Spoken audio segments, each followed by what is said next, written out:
une anthologie des lectures des paroles de Dieu Tout-Puissant.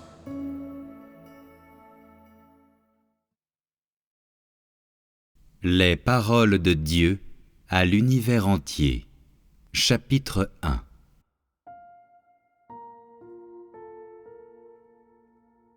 Ceux qui ont vu de mes paroles, les acceptent-ils réellement?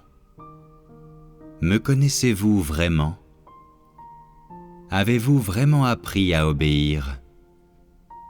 Vous dépensez-vous sincèrement pour moi? Avez-vous réellement porté un témoignage fort et indéfectible pour moi face au grand dragon rouge? Votre dévotion fait-elle vraiment honte au grand dragon rouge? Ce n'est qu'à travers l'épreuve de mes paroles que je peux réaliser mon objectif de la purification de l'Église et de l'élection de ceux qui m'aiment sincèrement. Si je n'œuvrais pas de cette façon, quelqu'un serait-il capable de me connaître? Qui pourrait comprendre ma majesté, ma colère et ma sagesse par mes paroles? Ayant commencé mon œuvre, je la finirai à coup sûr, mais c'est encore moi qui sonde le cœur des hommes dans leur profondeur. Pour dire la vérité, il n'y a personne parmi les hommes qui me connaissent pleinement. J'utilise donc des paroles pour guider tous les hommes, pour les conduire tous dans une nouvelle ère. En fin de compte, j'utiliserai des paroles pour accomplir toute mon œuvre, faisant en sorte que tous ceux qui m'aiment sincèrement se soumettent à nouveau à mon royaume pour vivre devant mon trône.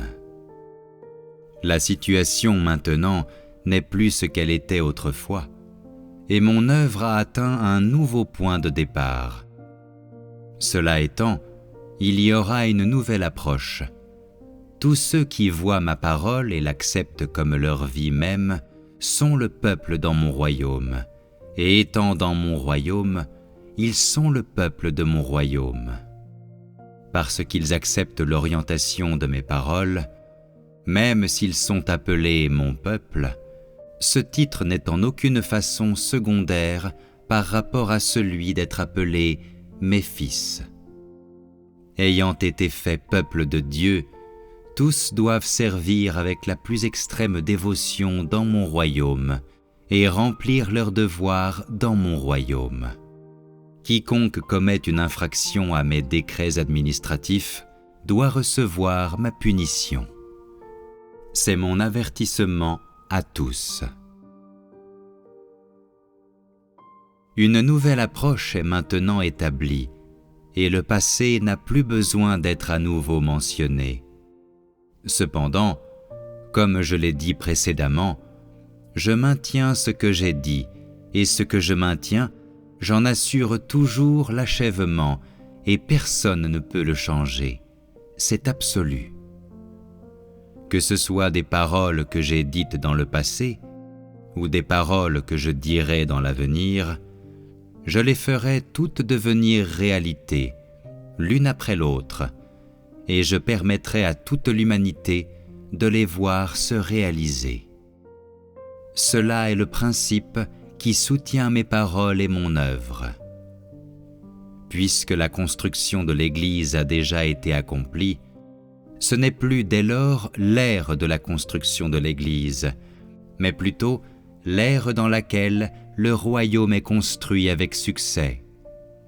Cependant, comme vous êtes encore sur la terre, les assemblées des hommes sur la terre resteront connues comme l'Église. Néanmoins, l'essence de l'Église n'est plus la même qu'autrefois. C'est une Église qui a été construite avec succès. Par conséquent, je dis que mon royaume est déjà descendu sur la terre. Personne ne peut saisir la racine de mes paroles, ni comprendre mon objectif quand je les dis. À la façon dont je parle aujourd'hui, vous expérimenterez une épiphanie. Certains éclatent peut-être en sanglots, des sanglots bruyants et amers. Certains peuvent être effrayés que je parle de cette façon. Certains peuvent s'accrocher à leurs opinions conservatives, tandis qu'ils observent chacun de mes mouvements. Certains peuvent regretter d'avoir exprimé leurs doléances ou de m'avoir résisté tout ce temps. Certains peuvent se réjouir secrètement du fait que, ne s'étant jamais écarté de mon nom, il soit vivifié. Il y en a peut-être qui, ayant été tourmentés par mes paroles il y a longtemps, jusqu'à en être à moitié morts, démoralisés et abattus, n'ont plus le courage d'écouter les paroles que je dis, même si j'ai changé ma manière d'expression. Ou d'autres qui, m'ayant servi jusqu'à un certain point, sans jamais se plaindre, sans jamais douter, sont aujourd'hui assez chanceux pour gagner la délivrance et sentir une gratitude envers moi, indicible dans leur cœur. Toutes les circonstances ci-dessus s'appliquent à divers degrés à chaque être humain. Mais, comme le passé est révolu et que le présent est déjà là, il n'est plus besoin de désirer le passé avec nostalgie, ni de penser à l'avenir. Étant humain, quiconque marche contre la réalité et ne fait pas les choses conformément à mes conseils n'arrivera pas à une bonne fin, mais ne s'attirera que des ennuis. Pour tout ce qui se produit dans l'univers, j'ai toujours le dernier mot. Y a-t-il quelque chose qui ne soit pas dans mes mains? Tout ce que je dis est accompli, et qui, parmi les êtres humains, peut changer ma pensée? Serait-il possible que ce soit l'alliance que j'ai établie sur la terre? Rien ne peut empêcher mon plan de progresser. Je suis tout aussi présent dans mon œuvre que dans le plan de ma gestion. Qui parmi les êtres humains peut s'y immiscer? N'est-ce pas moi qui ai personnellement fait ces arrangements? L'entrée dans ce domaine aujourd'hui ne s'écarte pas de mon plan, ni de ce que j'ai prévu. Cela a été tout déterminé par moi il y a longtemps. Qui parmi vous peut imaginer cette étape de mon plan?